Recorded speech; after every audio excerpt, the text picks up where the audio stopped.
Pois bem, hoje eu recebo aqui no meu canal o meu amigo Dr. Gilberto Batista, meu colega de profissão e, sobretudo, uma pessoa da maior importância aqui na região, não só em Vazante, como na região toda. Ele que vai presentear o nosso público com a sua cultura, com o seu saber e principalmente com a sua memória, que é uma das memórias mais privilegiadas que nós temos por aqui. Fique à vontade, doutor Gilberto, para o senhor se apresentar. Eu gostaria de dizer para o público do seu canal que aqueles que são mais jovens talvez não me conheçam, não saibam quem eu sou, mas os mais velhos todos estão cansados de saber. Porque a gente vive na comunidade a vida inteira. Eu sou um ano mais velho que a cidade e vivi uma grande parte da minha vida fora de Vazante, mas conservei minhas raízes aqui. O físico vivendo fora, mas o pensamento vivendo aqui e acompanhando a comunidade. Eu nasci em 1952, um ano antes da emancipação de Vazante. Tive a graça de nascer no dia de Nossa Senhora Auxiliadora, que é 24 de maio, e alguns amigos e colegas da região brincam comigo dizendo que eles o pessoal aí, os nossos vizinhos do município de Patos de Minas, faz aniversário da cidade em homenagem a mim, que é uma brincadeira que eu levo com um bom gosto, porque também é o aniversário da principal cidade da nossa região. E estou aqui, feliz de estar com o senhor aqui, que é uma pessoa que eu prezo, não só o senhor, mas a sua família, né?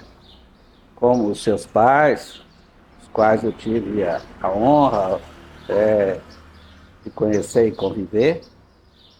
Principalmente seu pai, que eu admirava muito a escrita dele e copiei várias letras, tá, das letras dele que eu encontrei no cartório quando eu tive a oportunidade de trabalhar no cartório aqui quando eu tinha aí entre os meus 12 e 15 anos. Sou um cidadão simples que hoje voltei para a terra para poder viver aqui e aqui encerrar meus dias, como diz o pessoal daqui.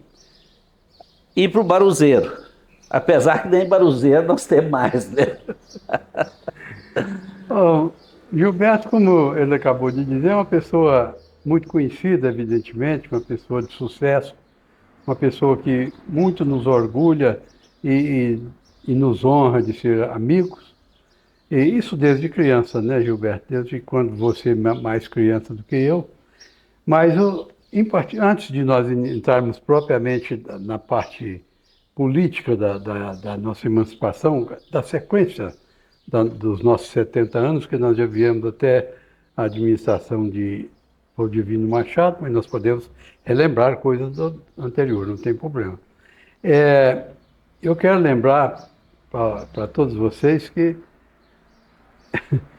o nosso voluntarioso Gilberto Batista, nesse decorrer dos 70 anos da emancipação, teve a ousadia de criar um conjunto musical Sim, que muito glorificou o nosso município e levou aqui para toda a região a música e o entretenimento, né, Gilberto? O que, sim. que você diz Isso do nosso das saudoso, como é trogloditas. troglodita? Veja bem, isso é uma fase da juventude, eu diria até da adolescência. Isso foi na década de 60. Nós tínhamos aqui, naquela época, somente o rádio como um meio de comunicação. Bem Nó- explicado, o rádio vindo de São Paulo, né? De É, lá de outro lugar. exatamente. Nós não tínhamos ainda sinal de TV. Então a comunicação nossa era através de rádio, e muito poucos rádios, né, aparelhos de rádio existiam por aqui. E eu sempre gostei muito de música E era a onda do Iê, Iê, Iê, da Jovem Guarda. E eu fui um fiel seguidor e sou até hoje daquele movimento vanguardista, que foi a Jovem Guarda, e o ícone maior da Jovem Guarda, o Roberto Carlos, e do qual a gente comungava as letras, o som, o ritmo. Era o nosso líder, É, né? então, numa certa feita, o Frei Vicente, do qual eu era coroinha, me disse, por que vocês não vão cantar se vocês vivem cantarolando? E ele era holandês, né? Nos incentivou e eu resolvi enfrentar isso aí e formar o conjunto Os Trogloditas, que inicialmente nós tínhamos aqui o Zé Eustáquio da Carolina, do seu Zé Eustáquio, do seu Zé Elídio, né? Da Elis que até emprestou o nome dele para comprar os aparelhos, né? E o Zé Eustáquio, ele tocava violão e tinha o sonho de possuir uma guitarra. Mas guitarra é um instrumento elétrico. Nós aqui não tínhamos eletricidade. A eletricidade aqui ainda era muito precária. Era um motor que, né, que havia aqui, que em determinada hora ele desligava. Então, imagina o sonho, você ter instrumento elétrico numa cidade onde não tinha eletricidade. Mas mesmo assim, nós resolvemos encarar. Aí chamamos o Jaci Caetano, filho do senhor Alter Baiano, e o Jaci também gostava de tocar violão, só que era muito tímido. E dentro da timidez dele, ele era muito centrado. Vamos dizer assim, que ele era o sensato do grupo.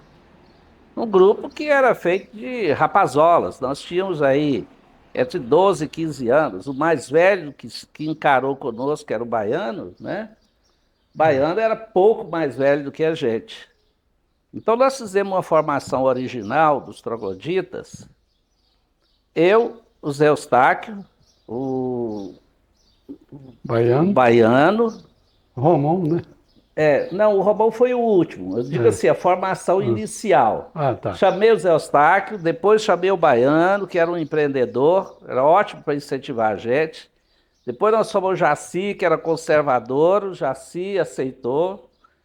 Tinha o João Lázaro, que era primo do Jaci, que gostava de cantar, mas também muito tímido, filho do Nair Baiano, né? É. A saudosa dona Sebastiana. Por último, nós chamamos o Pedro Antônio, tá? Por último, Pedro Antônio do Dolor Vida. E o Romão. Romão já era um rapaz mais sério, mas ele já trabalhava, ele já tinha emprego. E ele não sabia de nada, como não sabe até hoje, acho que mal sabe tocar porco, né? A gente brincava com ele. Mas, como era um grupo, o grupo afinou. E o Romão foi tocar contrabaixo, que é um instrumento de 4 cordas, que era só. Né? Não tinha muita arte. Então o Zé Eustáquio ficou na guitarra solo, o Jaci ficou na guitarra base, o Baiano foi para a bateria, e aí a gente entrelaçava os sons e fomos aprendendo aos poucos. E depois foi entremeando outras. Aí, e os cantores. Era eu, era o João Lázaro, né? O João Lázaro era o nosso crooner, que era Oficialmente era o João Lázaro. aquele que saía à frente, abria os bares e tal. E depois nós fomos incorporando outras pessoas ao longo do tempo, né? O senhor mesmo tocou lá conosco, né? Mas o Pedrão, né? Mas olha o que acontece. A Lindalva, né, de Legamar, a Lindalva, o irmão dela, o né, Orlando, né? E depois o João Alves, o Jesus tocou conosco. João Alves, né? outro dia eu falei com ele muito tempo por telefone, ele é muito saudoso. E nós tínhamos como inspiração o Elson Cláudio, que tinha saído daqui, ido para Brasília, e ele era um excelente saxofonista. E lá ele já tinha gravado músicas com a Jovem Guarda. Foi o primeiro long play gravado em Brasília, foi do Elson. Foi do Elson. Elson 7. Então ele formou um conjunto chamado Elson 7, que era para baile. Gravou algumas músicas e depois, por fatalidade, ele foi acidentado e perdeu a vida. Mas ao longo disso, nós fomos formando a turma. Bom, e instrumento? Aí, instrumento. Um dia eu peguei uma carona aqui com o saudoso Oswaldo Quarenta. Ele ia levar porco para Belo Horizonte, que ele engordava porco aqui e Eu levava para comprava das vender. fazendas, né?